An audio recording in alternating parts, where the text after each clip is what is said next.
まさにね、そのいろいろなその説がいろいろあったわけですけれども、はいはい、そのウルトラマンはなんでああいうちょっと癖を丸めて戦うのかなと、怖そうな、はい、いろいろな説があったわけですけども、まずはそのイメージの中の一つにやはりちょっとジェームス・ディーン的な動きといいますか、ポージングといいますか、主役になったら絶対やりたいというね、夢がその時に自分で叶えたんですけどね、それで、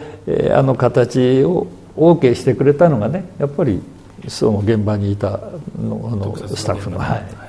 人たちなんで、これは僕にとっては嬉しいことでしたよね。でとにかくウルトラマンは即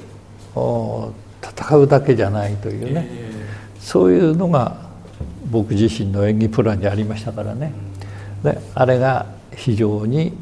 プラスになってる、そんなのが、一説によると、その何ですか、当時ファンがいろいろ考えていたのは、やっぱりその備前の東京美術センターのホリゾントのその低さを、そのあまりビンさんが背が高いからそこをうまく稼ぐためにちょっと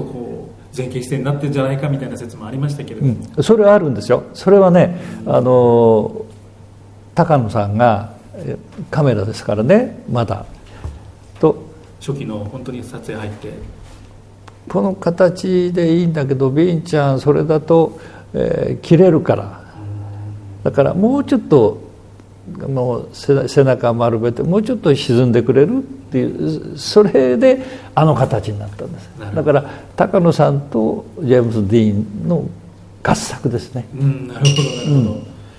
でその撮影所のそのなんていうんですか、ホリゾントの物理的な要因も加味されてる。そうです。それで要するにどんどん低くなっていくんです。構えが上へ切れますからね。だから普通はもうそんなに低くしないで普通に立ってて、それだとちょっとピンちゃんでどんどん下がっていって、このあの形にすると、下がるとやっぱり背中が丸まるんですよね。でそれが最終的にはこれでいこうっていう高野さんとのお約束ですね。だからそれであの形になって、あれがスチールにみんな映ってるんですね。そうですね。だから腰高じゃないんですね。もう膝をちょっと丸めてね。だからそういう意味ではね、独特なんですね。だからなかなか後の要するにウルトラセブン見ても、それから帰ってきたウルトラマンも見ても、あそこまでは行ってないですね。そうですね。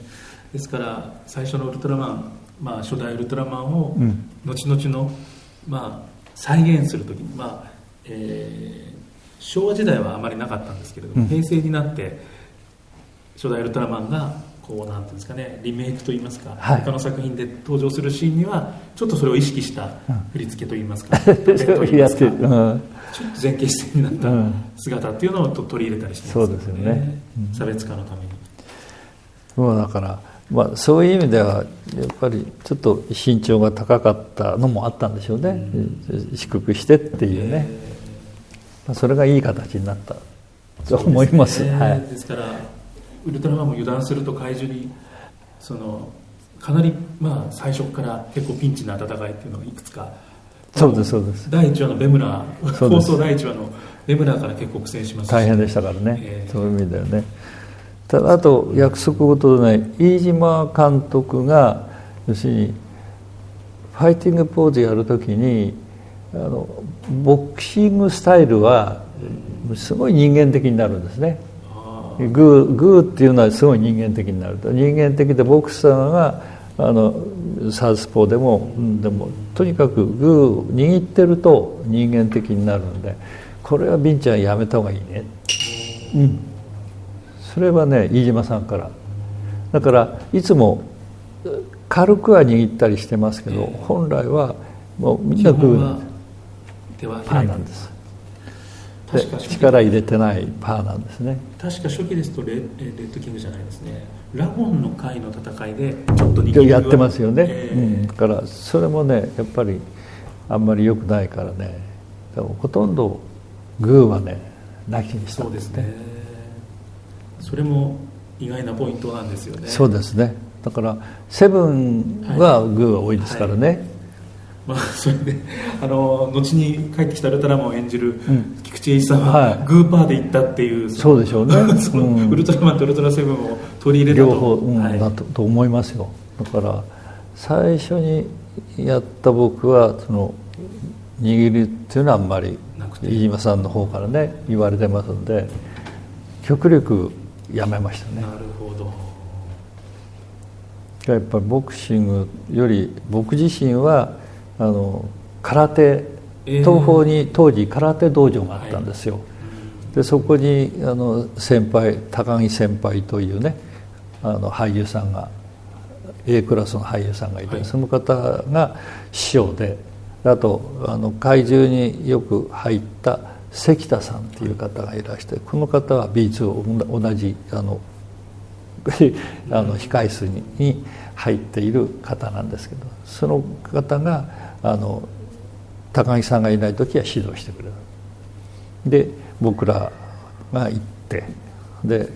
空手の形をねこう殴ったりなんかすると俳優顔に傷つけちゃったりなんかするといけないんで、型なんですね。型でもう決めますっていう、それ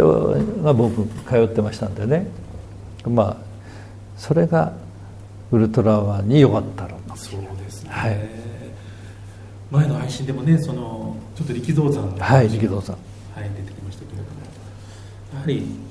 空手の方がウルトラマンの中にもうほとんど空手の方が多いですね。スペシウム光線自体ももう全く空手ですからね、あれはね。であと空手それの組み合わせという。そうですね、あれも素晴らしい力道山っていう方がねいらしたからあれができたんだと思いますけど、であとクンゾーホグレスね怪獣とやるのはやっぱりこうなんだかんだ言っても時代劇じゃないんで、やっぱりプロレス的な動きですね。ですから空手とプロレス的な動きにマンはなってるますね。そして手は開いていると。手は開いてる。ジェームス・ディーンもあれはこうナイフを使ってナイフ持ってこうやってるというね、片方は開いてますね。あれでしたっけ、ナイフをそうはしないんですか。こうやって持ち替えたりはしないんですけど、片手に持って、こうやって持ってやってる。だからそういうね撮影現場に行ってはいないんですけれども、ロケ現場には僕行ったんですよね、アメリカに。なるほど、ご旅行に行かれて。そうロケ現場ここですよ、撮影のシーンはここですよ、そこまで行って考え無料で、写真撮ったりなんかして帰ってきましたけどね。竜なき犯行です。竜なき犯行のロケ、立ち回りするシーンのロケ現場で、だからロケ地巡りですね、そう言ってきましたけどね、アメリカへね。そういう意味ではね、ウルトラマンとジェームス・ディーンはもう僕の心の支えですよ、そういう意味ではね、だからジェームス・ディーンを全然知らない方でもまずエデンの東を見てほしいですね。そうですね、3本ある中でも特に一番いいと思います、僕は。そうですね、特に若い方ですとね、お父さんとのそういう確執ですね、あれはね本当いいと思いますよ。でもう本当さっきも言ったようにやっぱ音楽がいい、だからぜひ見てください。もう素晴らしいと思います。ということで、今日のお話はこのぐらいということです。このぐらいでいいですか。またぜひ、次はもっとまたウルトラマンの戦い、ファイティングポーズなどについてもまたいろいろお話伺いたいなと思います。わかりました。では皆様チャンネル登録そして高評価いただけたらありがたいです。よろしくお願いいたします。お願いします。また次回お楽しみにされていてください。